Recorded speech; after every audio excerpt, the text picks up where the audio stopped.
ടിബറ്റിലെ മാനസ സരോവർ തടാകത്തിന് സമീപം ചെമായുങ്തം ഗ്ലേഷ്യറിലാണ് ബ്രഹ്മപുത്ര നദിയുടെ ഉദ്ഭവം.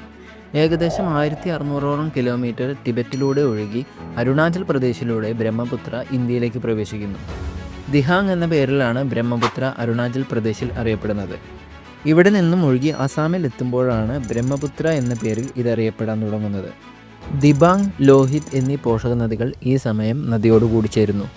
അസാമിൽ മിക്കയിടത്തും ബ്രഹ്മപുത്ര നദിക്ക് ഏകദേശം 10 കിലോമീറ്റർ വീതിയുണ്ട്. ആസാമിൽ വെച്ച് തന്നെയാണ് നദിയുടെ പ്രധാനപ്പെട്ട ഒരു പോഷക നദിയായ സുബാൻസിരി നദിയോട് കൂടിച്ചേരുന്നത്. ഇവിടെയാണ് ഇന്ത്യയിലെ ഏറ്റവും വലിയ നദീജന്യ ദ്വീപായ മാജുലി സ്ഥിതി ചെയ്യുന്നത്. മനാസ്, ധൻസിരി, തീസ്ത എന്നിവയാണ് മറ്റു പ്രധാനപ്പെട്ട പോഷക നദികൾ. ബംഗ്ലാദേശിൽ വെച്ച് ബ്രഹ്മപുത്ര പത്മ എന്ന നദിയുമായി കൂടിച്ചേർന്ന് ബൃഹത്തായ സുന്ദർബൻസ് ഡെൽറ്റ രൂപീകരിക്കുന്നു. തുടർന്ന് പല കൈവഴികളായി പിരിഞ്ഞ് ബംഗാൾ ഉൾക്കടലിൽ പതിക്കുന്നു.